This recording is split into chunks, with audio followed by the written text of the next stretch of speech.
Hello my beautiful plague beasts, and welcome to the Wasteland today. Today I wanted to talk to you about 7 of my favorite character designs in a game. These aren't in order, but there's 7 pretty cool looking characters I thought you guys might appreciate in my next list.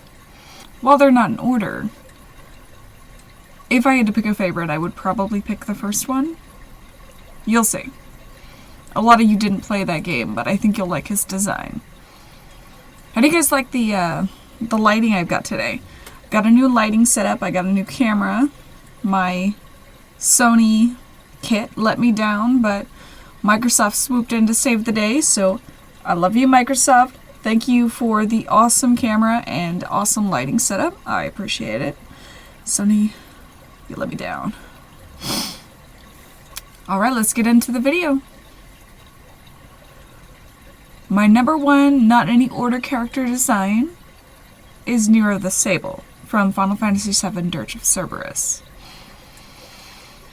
I feel like a lot of people didn't get to play this one. If you did and you got to Nero, you probably really appreciated how he looked. As one of the last big bads you deal with in the game, he's bound to look cool, but he really, really looks cool.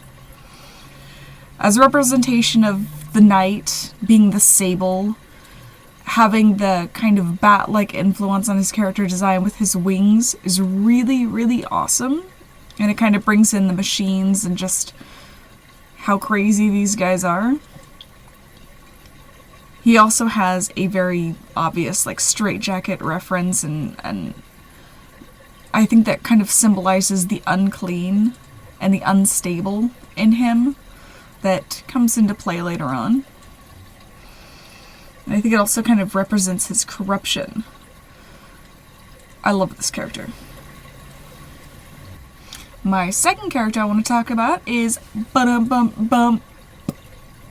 Ganondorf, which is a really obvious choice, but he looks really amazing. He is kind of like a desert rose influence, and it's really almost pretty, but it's also extremely creepy and really awesome, and showing the darkness and that he's like the dark side of the Triforce.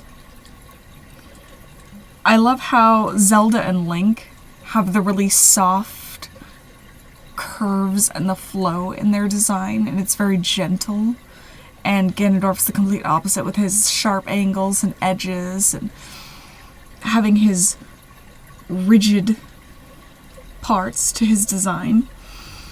You can also see hints of his more swine-like form and his nose and the shape of his hair, which I thought was really cool. I'm never gonna not love Ganondorf's design. There's been some depictions of him in different games that wasn't necessarily Ganondorf that didn't turn out so cool, but Ganondorf, Phantom Ganon are really awesome designs. Next is another easy one that I feel like a lot of people feel the same way about, and that is Dante from Devil May Cry. Dante is a really cool, kind of laid back, I'm not even trying to be cool, but I still look awesome kind of design.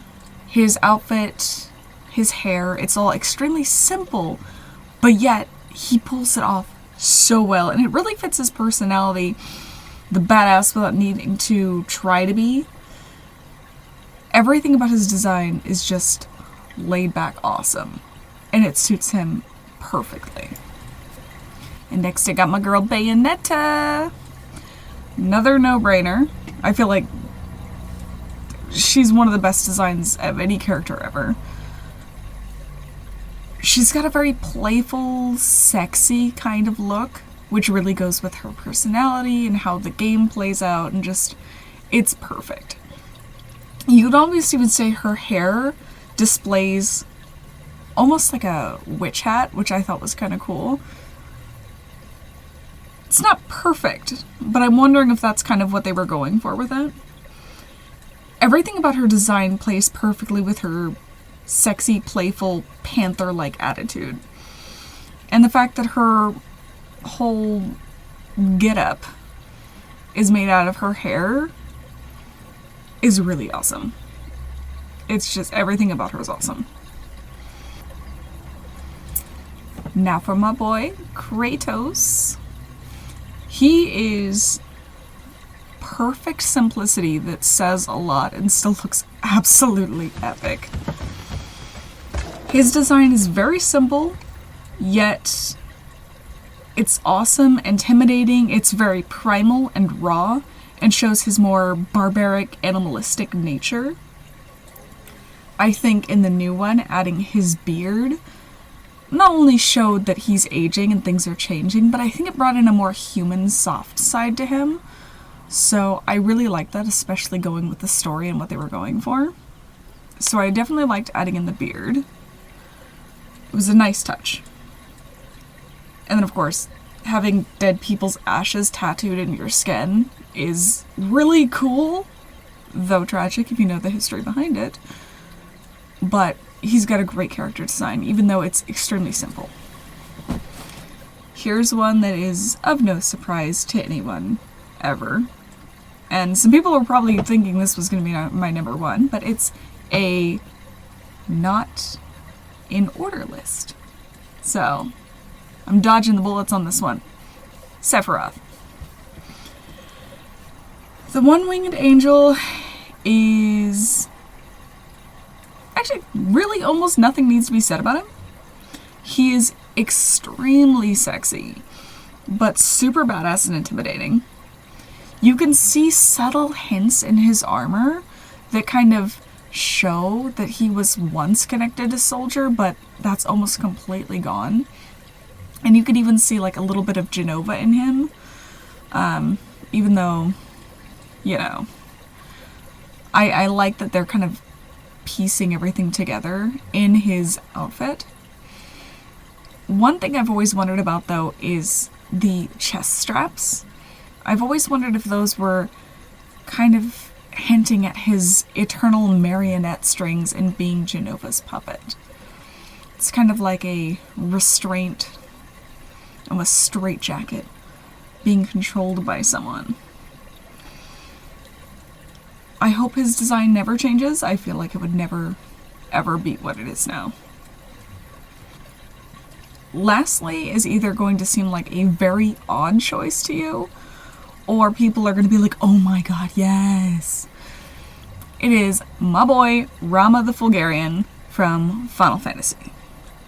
Especially the Final Fantasy 15 version. He's absolutely amazing. Dear gods, I love this dude. No pun intended. He shows up and he just wipes the battlefield. He appears out of the sky. He's just like, oh, you need me? I know everyone else needed you to do all this crazy stuff to get me, but I'm just gonna help you because I'm a really nice grandpa. And then he just wipes out everything with his epic unicorn staff thing, which is amazing in its own. Just look at this dude. He's like a sensei grandpa that can level a planet, but is super chill and just likes hanging out with the kids. Favorite grandpa, favorite summon. Best grandpa ever. Alright, my dudes, that's gonna wrap up today's list. I hope you guys enjoyed it. There's tons of really cool character designs. If you've got some and you want me to do another list later covering really awesome designs, post them in the comments. Like, subscribe, all that stuff to help out the channel. I am just starting to grow this channel, so I'm gonna post as often as I can, hopefully every couple days. As always, you guys have a epic and safe day in the wasteland, and I will see you on the next video. Bye!